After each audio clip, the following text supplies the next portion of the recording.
Bonjour mes amis. Dans notre première émission, nous avons fait une simple présentation. J'ai entrepris d'élaborer énormément sur notre deuxième émission et j'ai décidé donc de recouper ce sujet en plusieurs parties parce que le sujet est trop étendu et on pourrait élaborer dessus pendant des heures et des heures, ce qui serait donc un peu épuisant. Donc, dans la partie d'aujourd'hui, nous allons faire un bref survol du nouvel ordre mondial depuis son origine récente, c'est-à-dire qu'on remonte à la période de Noël 1913, lors de la fondation de la Réserve fédérale Bank, et on l'amène jusqu'à aujourd'hui. Et donc, on parle, autrement dit, d'une certaine définition du nouvel ordre mondial. Et on va donner donc un certain aperçu de ce qu'il faudra entreprendre pour s'en libérer, autant au niveau mondial qu'au niveau du Québec où j'habite moi-même. Il faut, autrement dit, qu'on en vienne à donner l'exemple. Et c'est la raison pour laquelle j'élabore sur mon propre pays, le Québec. Un pays en devenir. Un pays qui est, comme qui dirait, bâillonné actuellement, mais un pays tout court, un pays qui se définit, un pays dont je suis très fier d'appartenir. Donc, faisons un bref aperçu. Le nouvel ordre mondial, on pourrait remonter à l'aube de l'humanité pour trouver ses origines. On va passer dans l'immédiat tout ce qui a pu suivre depuis même la naissance des Illuminati à l'époque d'Adam Weishaupt. On va tout situer l'affaire il y a un petit peu plus de 100 ans. C'est-à-dire, juste avant le déclenchement de la Première Guerre mondiale, qui en fait est une prise de pouvoir par les grandes banques internationales, particulièrement la famille de Rothschild. Et donc, le président de l'époque aux États-Unis est Woodrow Wilson. Il y a de fortes pressions sur lui pour qu'il crée une Federal Reserve Bank. L'idée est la suivante: contrôler la puissance économique américaine, partir de l'extérieur. Vous noterez, disons, la majorité des grandes banques qui contrôlent la Federal Reserve Bank sont d'origine européenne, particulièrement anglaise, allemande, et de diverses origines, mais elles sont tous liées à la famille de Rothschild. Ça, c'est intéressant à noter. Si maintenant, on regarde bien, donc, le déclenchement de la Première Guerre mondiale a été provoqué par des sociétés secrètes qui sont liées aux Illuminati, particulièrement la Main Noire. J'ai fait un article particulier à ce niveau. Et donc, on a vu l'enchevêtrement des puissances européennes et particulièrement l'Allemagne, l'Autriche-Hongrie, la Russie, qui a entraîné la France et l'Angleterre, ainsi de suite. Tout cela à cause d'un petit pays des Balkans. Mais c'est le niveau des alliances qui a fait en sorte que tout s'est enchevêtré. À tous les débuts des siècles, vous noterez que ce genre d'événement apparaît. Il est apparu au XVIIe siècle, il est apparu au XVIIIe, au XIXe siècle et au XXe siècle. On peut noter qu'en notre XXIe siècle, la même chose se répète avec l'Ukraine et l'État islamique. Le nouvel ordre mondial a ceci de particulier, c'est qu'il crée des conflits pour pouvoir les éteindre et se prétendre être le sauveur. On demande donc de s'agenouiller devant le sauveur parce que c'est lui qui a toujours raison. Et c'est la situation dans laquelle nous vivons actuellement. Les États-Unis ont provoqué la situation en Ukraine, ont financé avec leurs alliés du Qatar et de l'État sioniste d'Israël, ainsi que diverses autres puissances, l'État islamique. En fait, ce qui peuple les armées de l'État islamique, c'est n'importe quoi, de n'importe où. C'est surtout des mercenaires qui viennent d'un peu partout à travers le monde, particulièrement de l'Europe. On en a même du Canada et des États-Unis. Particulièrement, ce sont de jeunes hommes d'une origine arabe en particulier, proches de la religion musulmane, qui se sont auto-convertis par la puissance de l'Internet qui est prévalente de nos jours. L'Internet a ceci de bon, elle permet des communications rapides, mais ceci de mauvais aussi. Elle peut influencer beaucoup de faibles esprits, comme nous le voyons avec ce qui arrive avec l'État islamique. Nous l'avons vu d'ailleurs au Canada, en particulier au niveau du Parlement canadien, où on a eu un des accès qui a tenté de pénétrer armé, donc sur les lieux même de la Chambre des communes, qui a été arrêté de justesse, comme on le voit. Tout cela pour vous dire, c'est que quand on regarde attentivement ce qu'est le nouvel ordre mondial, c'est un courant idéologique qui imprime sa marque actuellement à des tentatives de regroupement d'États au sein de blocs régionaux, et il tente de les orienter vers une forme de gouvernance mondiale. Son objectif n'est pas de prévenir les conflits, mais d'étendre la puissance financière et commerciale du monde anglo-saxon particulièrement. Il théorise et revendique le projet d'un nouvel ordre mondial érigé sur les ruines d'États-nations. En fait, la première priorité du nouvel ordre mondial, c'est d'éliminer les nations. On ne voudrait pas du tout, par exemple, que le Québec puisse devenir une nation. Ça contredit et contrarie complètement la puissance du nouvel ordre mondial, en Amérique du Nord en particulier. Surtout qu'on a eu des chantres liés à la franc-maçonnerie. En particulier, on parle de Jean Charest, qui a développé tout un plan Nord pour servir la haute finance chinoise en particulier, et européenne et américaine, entre autres. Déjà, on fournit de l'électricité aux États-Unis moins cher que ce qu'on le produit ici, déjà en partant au Québec. On pourrait parler de la même chose en France. On a tout fait pour écraser l'idée de nation en France. On l'a éteinte dans l'appartenance à l'Europe, ce qui est une fraude monumentale. C'est contraire à tout ce qui avait été prévu dans l'organisation antérieure de l'Europe. On vous dit une chose et on fait une autre. Même chose au Québec, même chose aux États-Unis. Il faut prévoir au niveau de l'État Illuminati des États-Unis qu'un de ces bons jours, la deuxième révolution américaine éclate au grand nez de cette puissance. En fait, nous assistons depuis fort longtemps d'ailleurs à l'organisation d'un gouvernement derrière le gouvernement. On pourrait dire une espèce de verre satanique à l'intérieur d'une puissance qui se prétend blanche, honnête, capricieuse pour la liberté.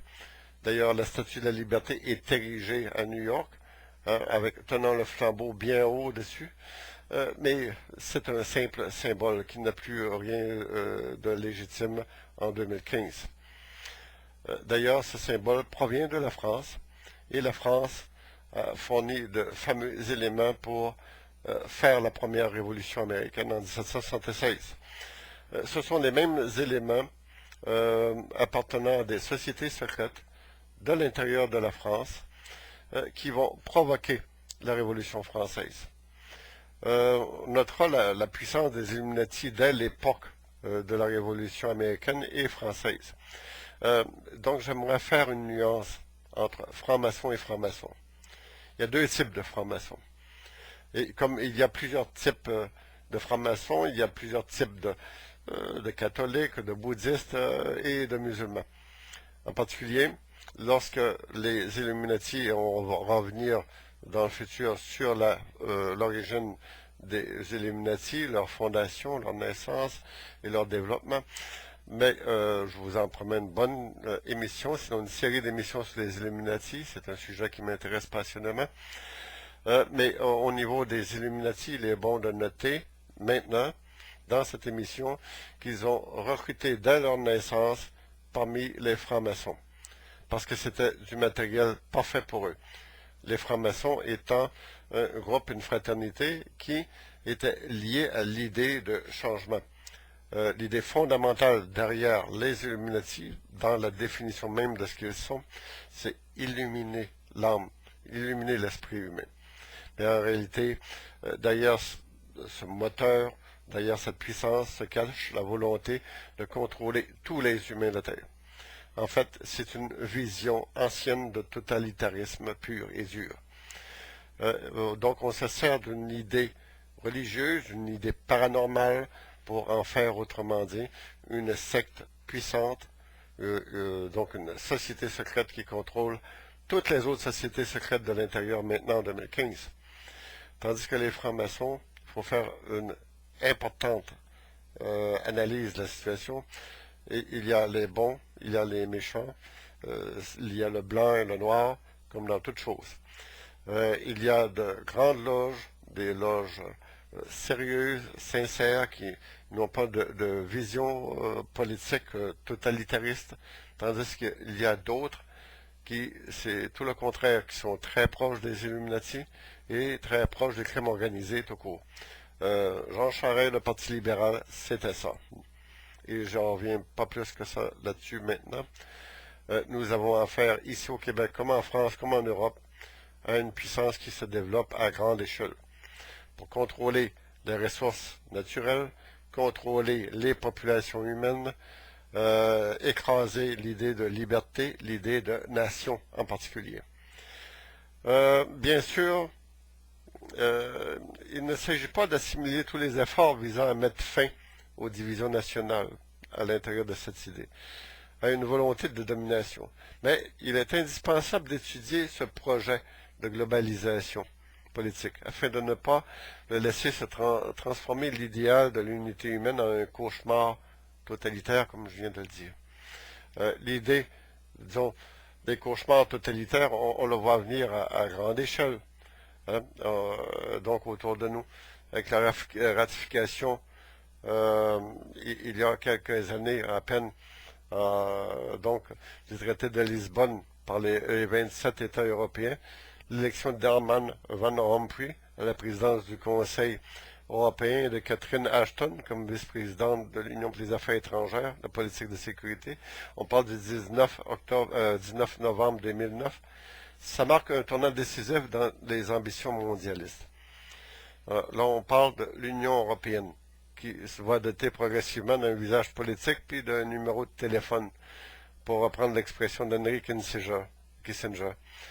Certes, de nouveaux réglages, une forme de rodage, qui s'avère nécessaire afin de véritablement asseoir cette union régionale. En effet, des rivalités continuent de perdurer depuis cette période-là, entre le Conseil du président européen, le président de la Commission européenne, puis la présidente tournante de 6 mois. C'est une situation qui agace la Commission européenne, puis particulièrement l'administration Obama. Cependant, elle est dotée d'une personnalité juridique, donc, et d'une complète primauté du droit européen sur le droit national. Donc, c'est la raison pour laquelle dont je parlais tout à l'heure de l'écrasement du droit de la nation française. On essaie de la noyer, un peu comme on essaie de noyer le Québec dans la Confédération canadienne. Le Québec, qui est la dernière véritable colonie de l'Empire britannique. C'est à demeure de l'Empire britannique que s'est développé le Canada, puis la Compagnie de la baie d'Hudson, à qui la Confédération canadienne devra beaucoup. En fait, on a créé des petits potentats avec beaucoup de pouvoir. Hein. Il y a des familles au Canada qui possèdent presque toutes les richesses parce qu'on leur a donné, autrement dit, des primautés. Un peu comme à une certaine époque, on découvrait une nouvelle terre et le découvreur prenait possession de la terre au nom du roi de tel et tel pays. C'est ainsi que le Canada est devenu possession du roi de France, puis par la suite du roi d'Angleterre, du roi George. À cette époque, c'était pas trop pire. Hein, les États commençaient à peine à se développer davantage, mais un immense empire s'est développé par la suite. On parle de l'Empire britannique. Le Québec, tout court, est resté sur entre deux feux de signalisation dans le tournant de l'histoire. C'est particulier là-dessus. Parce que donc on a pu définir les droits de la personne au Canada, mais on n'a jamais, autrement dit, vraiment inséré le Québec dans la nouvelle constitution canadienne lors du rapatriement de 1982. on l'a laissé sur la touche depuis tout ce temps-là. Même à une certaine époque, il y a eu Daniel Johnson qui véritablement s'était démarqué par des changements de loi qui touchaient, autrement dit, le Conseil législatif. Puis en réalité, le Québec aurait pu se déclarer indépendant depuis l'époque de Daniel Johnson. On parle de celui qui gérait le Québec au niveau disons, de l'Union nationale à l'époque. Tout ça nous a donné donc, un goût amer quelque part. Parce qu'on n'a jamais été véritablement cherché de façon légale, consciencieuse et honnête la volonté réelle du Québec. Lors du référendum de 95, on a vu que les dés étaient pipés complètement. Lors du premier référendum en 80, on a remarqué l'importance du pouvoir de l'argent. Donc, il y avait 9 fois plus d'argent dans le camp fédéraliste que dans le camp souverainiste à ce moment-là. Véritablement, le Québec n'avait pas de chance, même pas une chance réelle sur 10 de pouvoir avoir un résultat probant. De pouvoir vraiment... On a marginalisé, autrement dit, le droit légal du Québec depuis toute cette période-là. Même chose pour la France. Même chose pour la France parce que on a tout laissé rentrer en France, en particulier au niveau de l'immigration. C'est comme si on a baissé les bras devant l'Union européenne. On leur a donné tous les droits pour vendre n'importe quel produit, n'importe quand. Allez, hop, ça. On fait des carottes en Espagne, ça peut rentrer librement en France, même si on en produit beaucoup. Et ça vient se ramasser même sur les marchés allemands et autres. Même chose au niveau du développement de certaines agricultures en Italie. Mieux que ça encore, il n'y a pas de contrôle réel sur l'endettement. Les présidents, les rois, les premiers ministres font ce qu'ils veulent avec l'argent du peuple à l'intérieur de cette commission. C'est assez incroyable, tout le charivari depuis l'organisation de l'Union européenne. C'est pas une véritable union. C'est en fait un noyau de gens qui se prétendent unir d'autres personnes et qui profitent de la situation, particulièrement au niveau de la haute finance. Donc on dicte de façon dictatoriale des modes de vie et même les semences en France. Il faut véritablement acheter les semences développées par Monsanto, surtout depuis que Hollande a remplacé Sarkozy. Sarkozy qui nous parlait, disons, du nouvel ordre mondial. Pour lui, c'était important de développer le nouvel ordre mondial. Puis, ça va être un rouleau compresseur, il le disait fort bien. Quiconque voudrait s'objecter au nouvel ordre mondial serait écrasé par ce rouleau compresseur. Il est remarquable de voir que la gauche a remplacé par la suite la droite en France. Mais véritablement, qui dit vrai maintenant en 2015? Dans les prochaines élections, qui va vouloir vraiment prendre le relais de tout cela? C'est là la grande question. Le nouvel ordre mondial, c'est une composante d'un vaste programme qui conduit à l'émergence de blocs continentaux dotés chacun d'une monnaie, d'une citoyenneté, d'un parlement unique, etc. On cherche l'unité. L'ensemble de ces blocs étant appelés à constituer une gouvernance mondiale. Nous pouvons relever les unions régionales suivantes en formation. Il y a par exemple la communauté économique eurasiatique ou Eurasec pour Eurasian Economic Community. Ça a été créé en octobre 2000. Ça a réuni plusieurs pays de l'ancien bloc soviétique, comme la Russie, le Kazakhstan, la Biélorussie, a poursuivi l'objectif de créer une union douanière à partir de 2010 avec l'idée d'une monnaie régissant l'ensemble appelée Evras ou Euras ou encore Eurasia. Le nom de cette monnaie peut encore changer. Mais, donc c'est en développement toujours. En fait, on a vu le rapprochement rapide, depuis le début de cette année, entre la Russie de Poutine et la Chine pseudo-communiste, mais extrêmement capitaliste et dictatoriale actuelle. On voit, disons, qu'ils vont s'acheter des choses entre eux en yuan et en rouble. Et ils vont essayer, disons, d'éliminer la monnaie américaine. Ça va créer un choc, ça. D'autant plus que, qu'est-ce qui domine réellement en Chine communiste? Ce sont les triades. Les triades qui sont le pendant asiatique du nouvel ordre mondial et des Illuminati. En fait, c'est ça. La tendance de rapprochement entre les triades et les Illuminati, on peut dire qu'elle est assombrie tout récemment. Depuis les risques de guerre qu'il y a eu, on s'en souvient, hein, au niveau de la Syrie, quand les États-Unis voulaient écraser Bachar al-Assad. Qu'est-ce qui est arrivé? La Russie s'est placée devant, a tempéré, a réussi à maintenir la paix, même si c'est une paix relative. On notera aussi l'hypocrisie de la Turquie là-dedans. La Turquie qui est beaucoup liée au crime organisé dans son gouvernement, qui a ouvert sa frontière comme une passoire pour laisser filtrer les djihadistes vers l'État islamique qui s'est créé par la suite. L'État islamique s'est développé très rapidement. Vous noterez qu'al-Baghdadi a été pendant plusieurs années emprisonné à Guantanamo Bay, parce qu'on disait de lui qu'il avait participé au 11 septembre 2001. Alors donc, vous voyez qu'il y a beaucoup de choses liées au nouvel ordre mondial pour tendre à cette gouvernance. Par la suite, on peut parler de l'Union des Nations Sud-Américaines, ou UNASUR, qui a été créée en mai 2008. Elle entend passer d'une logique sub-régionale à une identité régionale en fusionnant une seule organisation de Mercosur et la communauté andine, c'est-à-dire en réunissant tous les États du continent sud-américain, à l'exception de la Guyane française et des îles britanniques Sandwich et Madeline. L'idéal poursuivi est de réussir la mise sur pied d'un parlement, d'une monnaie unique et d'une citoyenneté commune.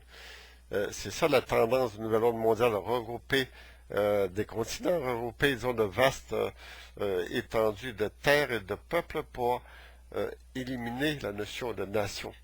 On le voit par juste la définition de ça ici. L'UNASUR entretient des liens privilégiés avec son modèle européen dans le cadre d'une assemblée parlementaire euro-latino américaine appelée Eurolat. Le système d'intégration centra-américain SICA a été créé en décembre 1991. Ce groupe de pays sud-centra-américains poursuit les mêmes objectifs cités ci-dessus, en particulier la création d'une monnaie unique suite au 33e congrès tenu à San Pedro Sula, Honduras, en décembre 2008. Il y a eu le lancement de l'Organisation de l'Unité africaine.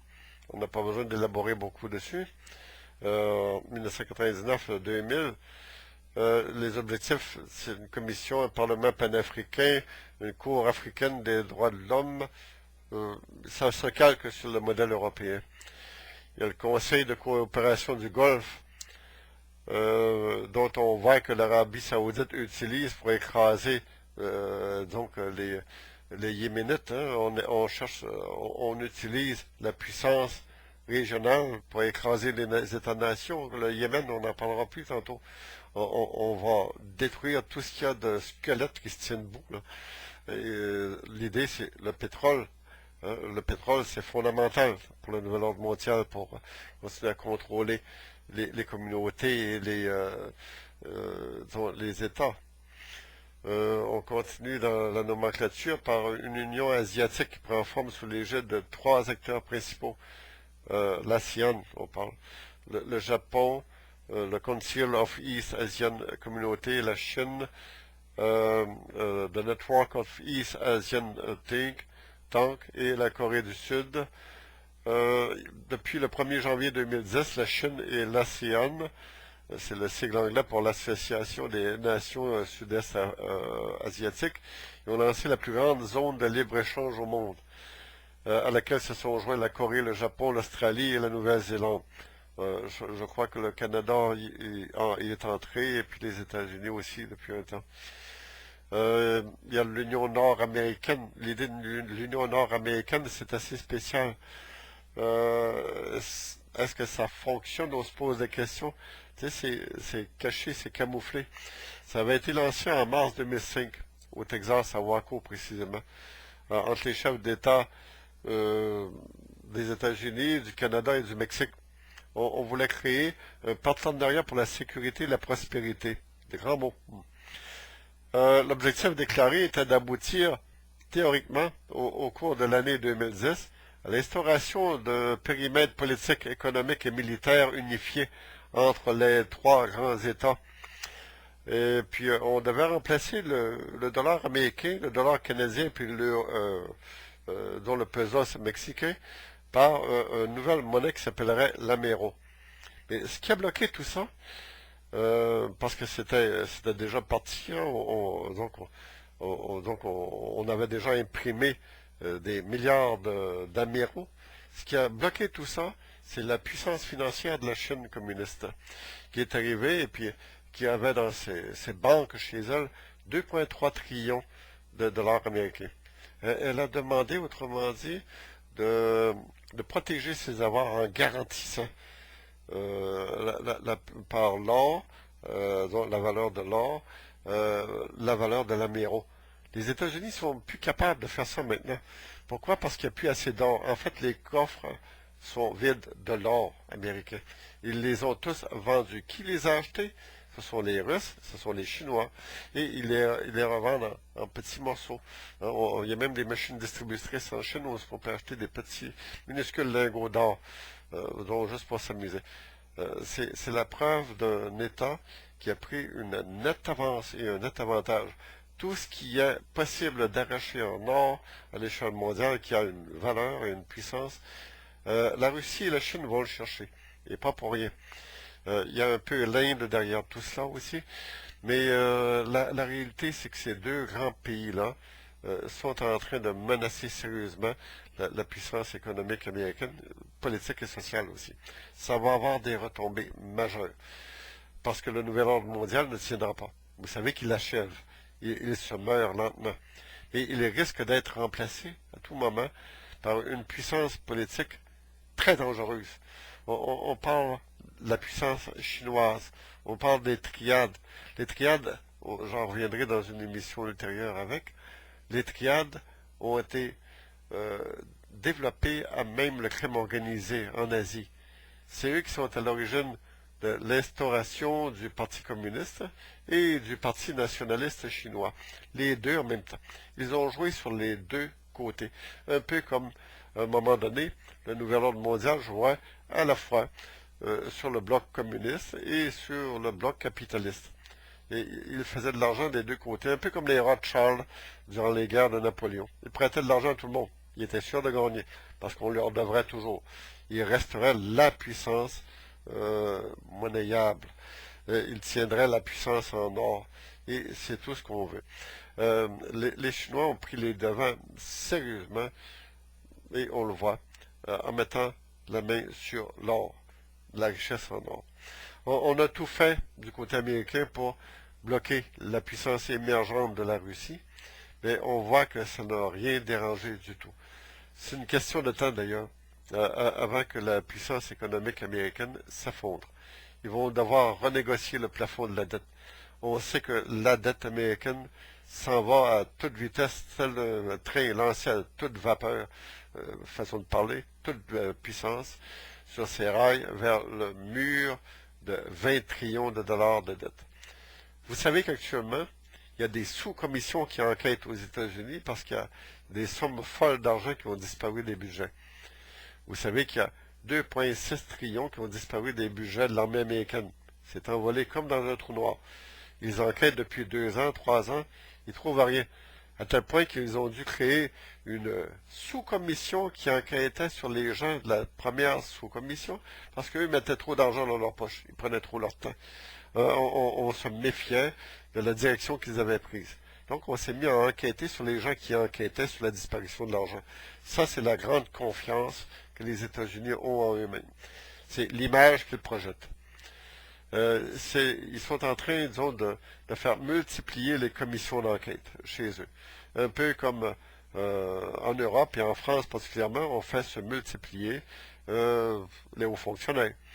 Parce que c'est ce qui arrive dans la République française et un peu partout en Union européenne. On dédouble les fonctions. et ça permet d'établir une puissance politique au sommet. Alors donc, euh, la liste que je viens de donner, elle ne serait pas complète sans évoquer un événement majeur passé sous silence par la presse française en particulier. En effet, c'est lors du sommet de l'Aquila en Italie, 8 et 10 juillet 2009.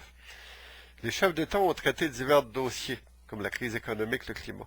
Cependant, lors d'une rencontre avec les journalistes, le président russe Medvedev, à l'époque, s'est plu à présenter un prototype de monnaie mondiale sous la forme d'une pièce fabriquée en Belgique, sur laquelle était gravé en anglais « Unité dans la diversité ». Vous voyez vers quoi ça rime?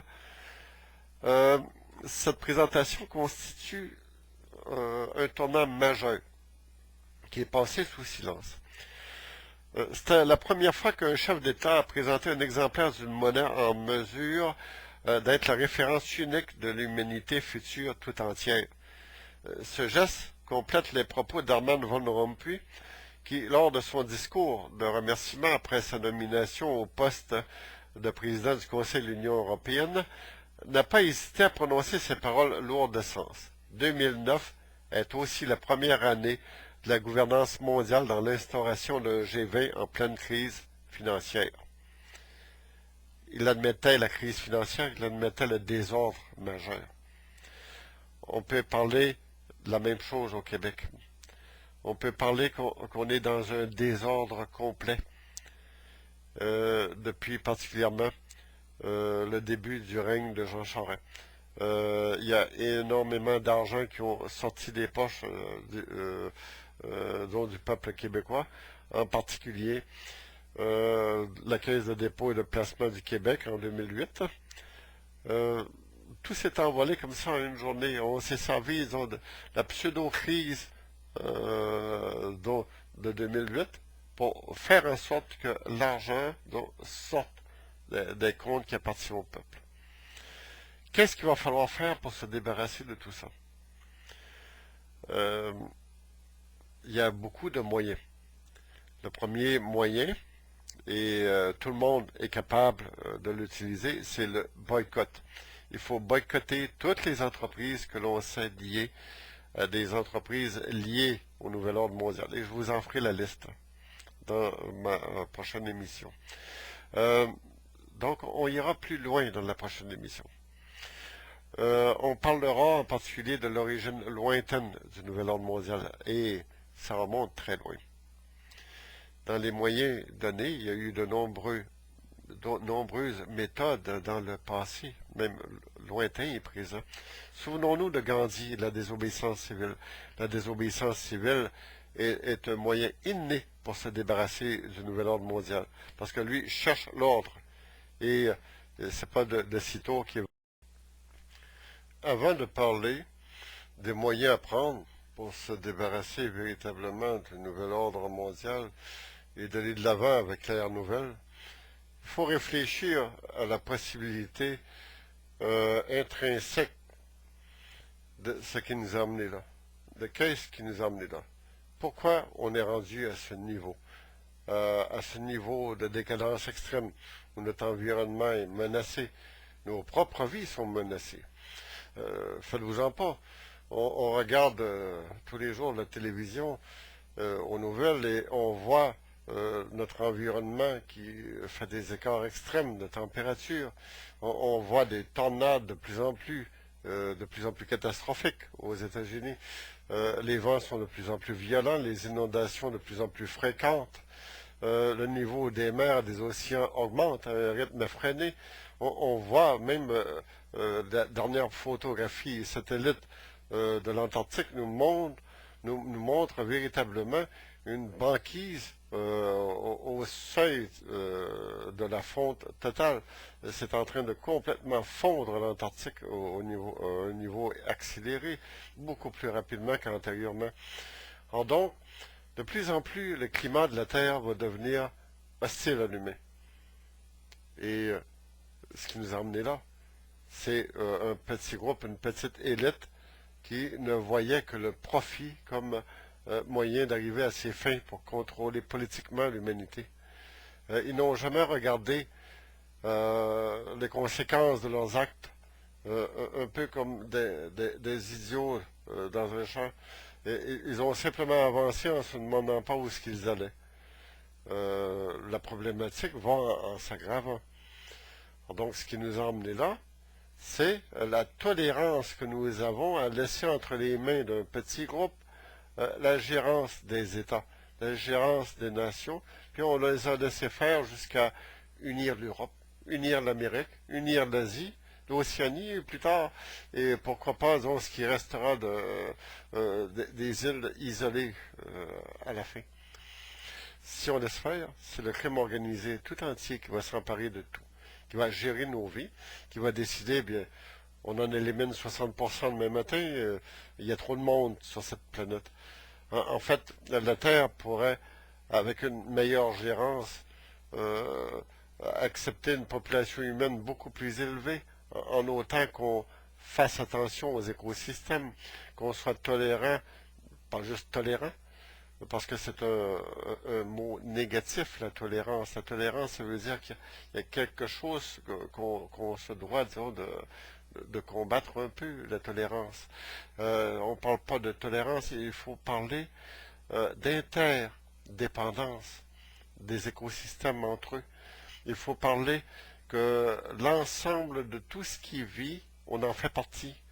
Et si on détruit le reste de l'ensemble, on finira par mourir et disparaître aussi. C'est ça, la conscience planétaire. C'est de comprendre, c'est pas du mondialisme, c'est pas de la suffisance. C'est pas de vouloir être rébêche à tout et vouloir, autrement dit, euh, donc combattre un peu n'importe quoi pour le simple plaisir de combattre. Donc l'idée, c'est de vouloir être conscient de l'univers dans lequel nous sommes, de la petitesse de la Terre, et c'est notre, jusqu'à preuve du contraire, notre seul havre de vie dans notre univers immédiat, dans le système solaire. On ne pourrait pas aller ailleurs qu'ici. Donc, je vous reviens demain avec d'autres idées et un aperçu plus élevé de l'histoire du nouvel ordre mondial. On va remonter aux Anunnaki, à Sumer, on va remonter à Adam Weishaupt, on va parler des guerres de religion, de l'indépendance américaine, un peu plus, de la Révolution française qui est très importante, et on va regarder qu'est-ce qu'on doit faire pour vraiment s'en libérer. Pas juste le boycott, pas juste des manifestations. Manifestations, on pourrait en faire une cinquantaine, puis on aboutirait nulle part. Si on boycotte, il faut le faire de façon mesurée. C'est la désobéissance civile qui est l'élément moteur de tout cela. Ça nous prend de bonnes personnes pour gérer la désobéissance civile, comme ça nous prend de bons politiciens, si ça se peut, si ça peut naître quelque part un bon politicien, pour vraiment gérer les nations. Donc il y a eu des hommes brillants dans l'histoire et des femmes brillantes dans l'histoire de l'humanité. Il n'y en aura pas beaucoup dans l'humanité à venir si on ne fait pas attention à ce qu'on fait. L'écologie est l'élément fondamental de la lutte du mouvement mondial de désobéissance civile. C'est la même chose pour le mouvement québécois de désobéissance civile que nous devons créer, développer, gérer et améliorer. C'est notre legs et l'héritage que nous devons laisser. Un mouvement de combat pour changer et préserver l'avenir, non seulement du Québec, de l'Europe, mais de toute l'humanité. À demain, mes amis, et bonne soirée.